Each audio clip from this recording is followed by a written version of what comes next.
नामवर सहाफ़ी हामिद मीर बताते हैं कि ये उस जमाने की बात है जब मोहतरमा बेनज़ीर भुट्टो वज़ीर आज़म थी और आज के वज़ीर आज़म शहबाज शरीफ अडियाला जेल रावलपिंडी में कैद थे। जेल में उनसे मुलाकात करना बहुत मुश्किल था। सिर्फ खानदान के लोग ही उनसे मुलाकात कर सकते थे। उनके एक कजन शाहिद शफी की मुझसे काफी मुशाबिहत थी, लिहाजा एक दिन मैं शाहिद शफी बनकर शहबाज शरीफ से मुलाकात करने के लिए अडियाला जेल पहुंच गया। मुलाकात के दौरान शहबाज शरीफ ने एक छोटे से रेडियो पर फरमाइशी फिल्मी नगमों का प्रोग्राम लगा दिया। वो बार बार मुझे मीर साहब ओ सॉरी शाहिद साहब कहते और फिर फरमाते कि मैंने आपको लता मंगेशकर के गाने सुनाने की जहमत इसलिए दी ताकि कोई दूसरा हमारी गुफ्तगू रिकॉर्ड ना कर सके। मैंने हैरानगी से पूछा, क्या गाना लगा देने से रिकॉर्डिंग रुक जाती है? शहबाज शरीफ साहब ने एक माहिर जासूस के अंदाज में बताया कि अगर म्यूजिक लगाकर आपस में गुफ्तगू की जाए तो टेपिंग में गड़बड़ हो जाती है। उनकी जरूरत से ज्यादा एहतियात पसंदी मेरे मजाज के खिलाफ थी, लिहाजा मैंने बड़े लापरवाही से कहा कि हमने मुल्क के खिलाफ तो कोई साजिश नहीं करनी, फिर इतनी एहतियात की क्या जरूरत है।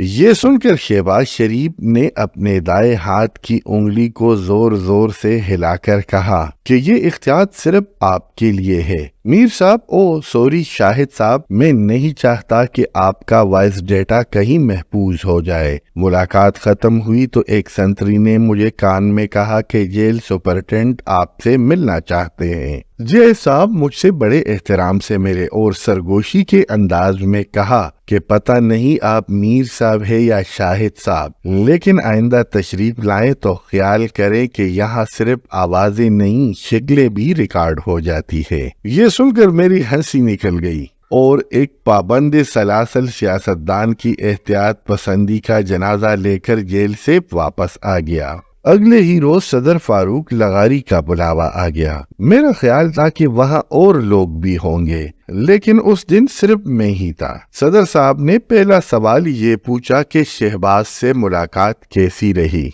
इस सवाल ने मुझे एक छोटा सा झटका दिया, लेकिन मैंने खुद को संभाल कर कहा कि वो बता रहे हैं कि उनके नवाज शरीफ के साथ ताल्लुकात बिल्कुल ठीक है और वो अपने भाई के खिलाफ किसी साजिश का हिस्सा नहीं बनेंगे। ये सुनकर जनाबे सदर ने कहा कि वो बिल्कुल ठीक कहता है कि शहबाज और नवाज के ताल्लुकात खराब हैं। मैंने सदर से पूछा कि कौन औरत? सदर साहब ने बड़े जहरीले अंदाज में कहा कि पिंकी प्राइम मिनिस्टर।